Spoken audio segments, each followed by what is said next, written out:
Last year I moved into a new house far from the city. My new job was work from home, so I had no reason to be in a clustered and expensive city anymore. For the first couple months, I was enjoying everything about the place, especially it being so far from other people.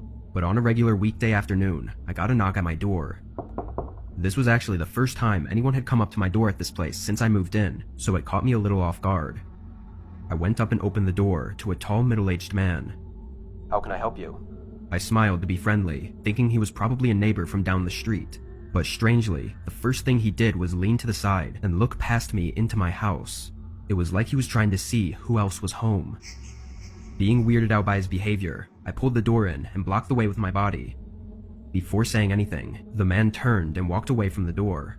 I stayed and watched him go all the way down the driveway and continue walking until he got to the street, where he got into a parked car and drove off. Without a doubt, that was the strangest encounter I'd ever had with someone up until that point, and I really had no idea how to even think about it. That night, I stayed home for dinner just to make sure the man didn't come back. I debated calling the police to put in a report, but I thought I'd sound stupid for doing that just because some man came up to my door and did nothing. Around 9 p.m., I turned on the TV and tried to get myself more relaxed before trying to sleep. While I was on the couch though, I heard a voice speaking outside. I quickly muted the TV and listened. It was muffled, but I could make out at least two separate people talking somewhere in the back of my yard.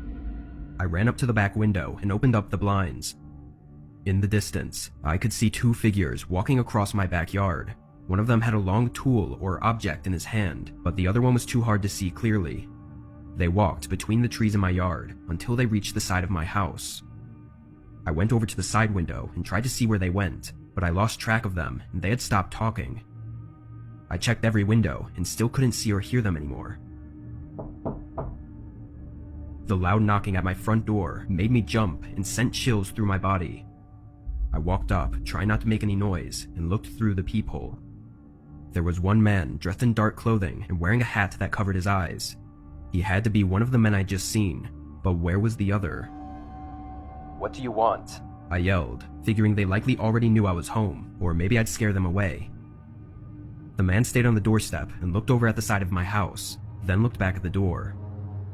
After a few seconds, the lack of response started to terrify me. I went back to the living room to get my phone and call the police, but was interrupted by a loud smashing sound, followed by another and another. I looked across the hall and saw a man hitting a shovel against the back door. He saw me and looked at me for a second, then ran away.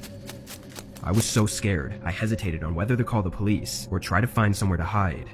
The best answer was obviously to do both, but my thoughts were interrupted again when I heard the side window getting hit.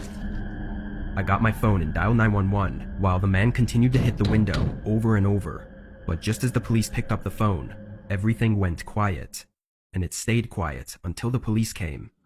When they pulled in, I was surprised by a sudden commotion outside. It turned out to be the man at the door who had chosen not to leave. And after a closer look, it was the same man who'd come by earlier that day. Strangely, when the police detained him, he refused to say anything about the other man that was with him. He denied everything over and over, even though there were clear cracks and dents in the doors and windows. It was frustrating to listen to, and even weeks later, the man still refused to detail why he had come by my house twice that day, or who the other man was.